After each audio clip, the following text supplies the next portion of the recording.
Chapter 8. A Talk at Home. On Sunday morning, Mr. and Mrs. Arable and Fern were sitting at breakfast in the kitchen. Avery had finished and was upstairs looking for his slingshot. "Did you know that Uncle Homer's goslings had hatched?" asked Fern. "How many?" asked Mr. Arable. "7," replied Fern. "There were 8 eggs, but 1 egg didn't hatch, and the goose told Templeton she didn't want it any more, so he took it away." "The goose did what?" asked Mrs. Arable, gazing at her daughter with a queer, worried look. "Told Templeton she didn't want the egg any more," repeated Fern. "Who is Templeton?" asked Mrs. Arable. "He's the rat," replied Fern. "None of us like him much." "Who's us?" asked Mr. Arable.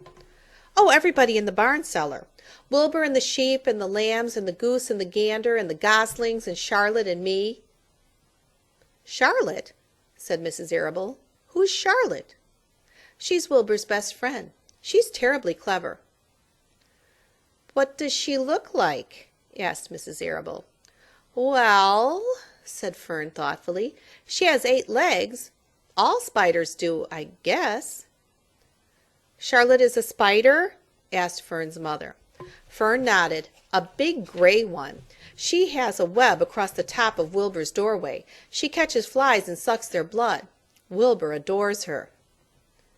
"Does he really?" said Mrs. Arable rather vaguely. She was staring at Fern with a worried expression on her face. "Oh, yes, Wilbur adores Charlotte," said Fern. "Do you know what Charlotte said when the goslings hatched?" "I haven't the faintest idea," said Mr. Arable. "Tell us." "Well, when the first gosling stuck its head out from under the goose, I was sitting on my stool in the corner, and Charlotte was on her web. She made a speech. She said, 'I'm sure that every one of us here in the barn cellar will be gratified to learn that after 4 weeks of unremitting effort and patience on the part of the goose, she now has something to show for it.' Don't you think that was a pleasant thing for her to say?" "Yes, I do," said Mrs. Arable. "And now, Fern, it's time to get ready for Sunday school, and tell Avery to get ready. And this afternoon you can tell me more about what goes on in Uncle Homer's barn. Aren't you spending quite a lot of time there? You go there almost every afternoon, don't you?" "I like it there," replied Fern. She wiped her mouth and ran upstairs. After she left the room, Mrs. Arable spoke in a low voice to her husband. "I worry about Fern," she said. "Did you hear the way she rambled on about the animals, pretending that they talked?" Mr. Arable chuckled. "Maybe they do talk. I've sometimes wondered. At any rate, don't worry about Fern. She's just got a lively imagination. Kids think they hear all sorts of things."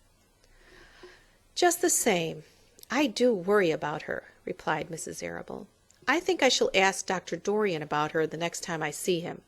He loves Fern almost as much as we do, and I want him to know how queerly she is acting about that pig and everything. I don't think it's normal. You know perfectly well animals don't talk."